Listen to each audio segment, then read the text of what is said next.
Hello বন্ধুরা, আমি ছবি পাল। তোমাদের সবাইকে আমার চ্যানেলে স্বাগত। তোমরা নিশ্চয়ই ভালো আছো। আজ আমি নিয়ে এসেছি গান শেখার কিছু টিপস নিয়ে। প্রথমেই আমরা জানব যে সঙ্গীত কাকে বলে। সঙ্গীত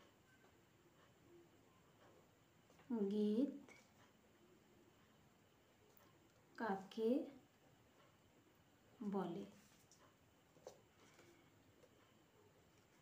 গীত, বাদ্য ও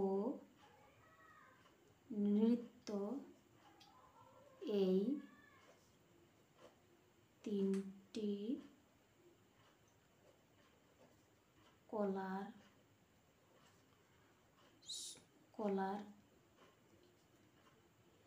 সমাবেশকেই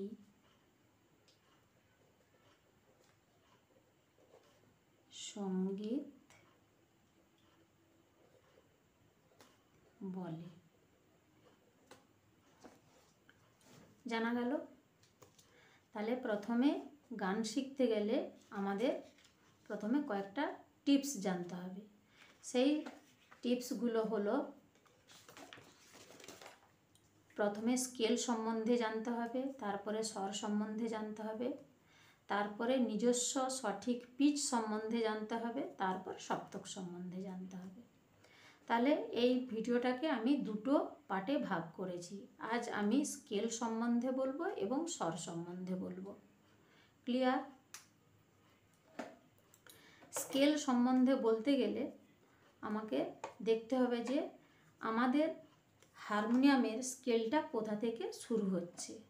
তাহলে তোমরা দেখো যে এই যে সাদা সাদা নিচের যে রিডগুলো, প্রত্যেকটা রিড এক একটা স্কেল, এবং উপরে যে এই দুটো তিনটে দুটো তিনটে দুটো তিনটে আবার দুটো, এই যে কালো কালো রিডগুলো, এই কালো কালো রিডগুলো হলো প্রত্যেকটা এক একটি স্কেল। তাহলে প্রথমে আমাদের স্কেল শুরু হচ্ছে কোথা থেকে না, হারমোনিয়ামের একদম এই প্রথম থেকে। তাহলে এটা কি স্কেল না সি। আমি প্রথমে তোমাদের ন্যাচারাল স্কেলগুলোর কথা জানাবো। তাহলে প্রথমে সি, তারপরে ডি, তারপরে ই, তারপরে এফ, তারপরে জি, তারপরে এ, তারপরে বি, তারপরে সি। তাহলে এখান থেকে এতটা হলো একটা অক্টেভ।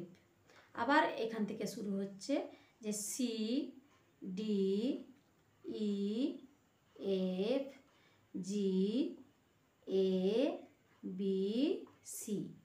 এখান থেকে এতটা হচ্ছে এটা দ্বিতীয় অক্টেভ। তারপরে আবার সি, এখান থেকে আবার শুরু হবে এই পাশটা, সি, ডি, ই, এফ, জি, এ, বি, সি। তাহলে এটাও হলো আমাদের তৃতীয় অক্টেভ। তাহলে এটা আমরা ন্যাচারাল স্কেল সম্বন্ধে জানলাম। এবারে শার্প, আমাদের যে সপ্তকের স্কেলগুলো আছে সেই স্কেলগুলো সংখ্যা হচ্ছে মোট 12টা। তাহলে এবার আমি ন্যাচারাল স্কেল সম্বন্ধে জানালাম, এবারে জানাবো শার্পের। তাহলে শার্প মানে কি না, শার্প মানে হলো হাফ নোট উপরে আর হাফ নোট উপরে, আর ফ্ল্যাট মানে হচ্ছে যে হাফ নোট নিচে। তাহলে আমাদের স্কেলটা এখান থেকে শুরু হচ্ছে। এটা কি না সি, সি, এটা সি শার্প, এটা ডি, ডি শার্প, ই, এর কোনো শার্প নেই, দেখো এখানে কোনো কালো রিড নেই। তাহলে এটা ই, তারপরে আসছে কি না এফ, এফ, এফের উপরে কালো রিড আছে তাই এটা এফ শার্প, আর এটা জি, এটা জি শার্প, এটা এ, এটা এ শার্প, এটা বি, বি এর কোনো দেখো শার্প নেই এই জায়গাটায়, তাই এ শার্পটাকে আমরা বি ফ্ল্যাট বলে থাকি। ফ্ল্যাট সম্বন্ধে আমি একটু পরে বলছি। এটা প্রথম অক্টেভে হয়ে গেল। এবার দ্বিতীয় অক্টেভে সেই আবার এখান থেকে একই রুলে চলবে। এটা সি, এটা সি শার্প, এটা ডি, এটা ডি শার্প, এটা ই, এটা এফ। ই এর পরে কোনো শার্প নেই, অর্থাৎ কালো রিড নেই, তাই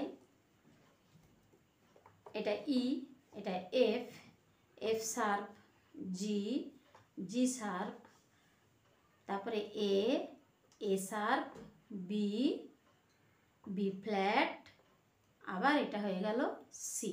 তাহলে এটা হয়ে গেল আমাদের দ্বিতীয় অক্টেভ।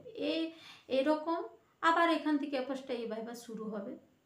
তাহলে এবার আমরা জানব যে শার্প মানে কি, ফ্ল্যাট মানে কি।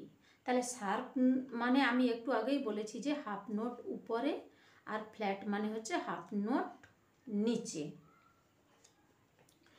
তাহলে যেমন আমি ধরবো যে এ, এটা এ, এ শার্প, দেখো এটা নি, এটা যদি আমি সা ধরি তাহলে এটা নি, নি সা। তাহলে শার্পটা হাফ নোট উপরে হচ্ছে। তারপরে এটা কি হচ্ছে বি, এটা কি, এটা হাফ নোট নিচে হবে, ফ্ল্যাটটা হবে হাফ নোট নিচে। তাহলে আমরা স্কেল সম্বন্ধে ভালো করে জানলাম। তারপরে আসবো আমি স্বর সম্বন্ধে। স্বর সম্বন্ধে বুঝতে গেলে আমাদের আগে জানতে হবে যে স্বর কাকে বলে। স্বর হলো যে বস্তু নিজেই শোভা পায় বা শ্রবণযোগ্য সুমধুর ধ্বনি হলো স্বর।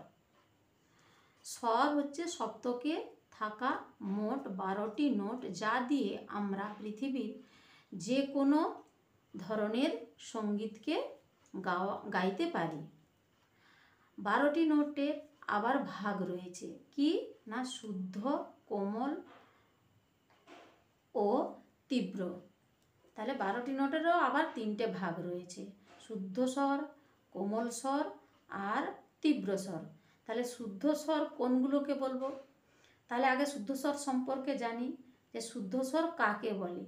না, শুদ্ধ স্বর জানতে গেলে আমাদের জানতে হবে যে যে স্বরগুলি নিজস্ব স্থান পরিবর্তন করে না তাদের শুদ্ধ স্বর বলে। যেমন ধরো সা, রে, গা, মা, পা, ধা, নি, এই স্বরগুলি দেখো কোনো সাংকেতিক চিহ্ন নেই, এদের কোনো সাংকেতিক চিহ্ন নেই। সরি, এখানটা আমার একটু পেনটা একটু ইয়ে হয়ে গেছে। আর কোমল স্বর বলতে আমরা 4টি স্বরকে বুঝি।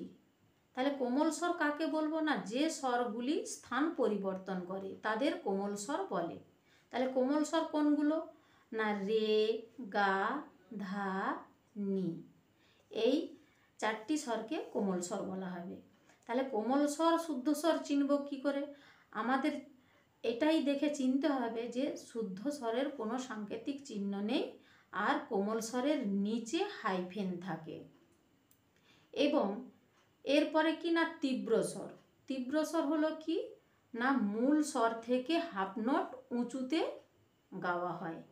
তাহলে তীব্র স্বরকে কিভাবে চিনব? না, তীব্র স্বরের মাথায় একটা দাঁড়ি, দেখো একটা দাঁড়ি দেওয়া রয়েছে, এই দাঁড়িটা দেখেই আমি বুঝবো যে এটা তীব্র মধ্যম মা।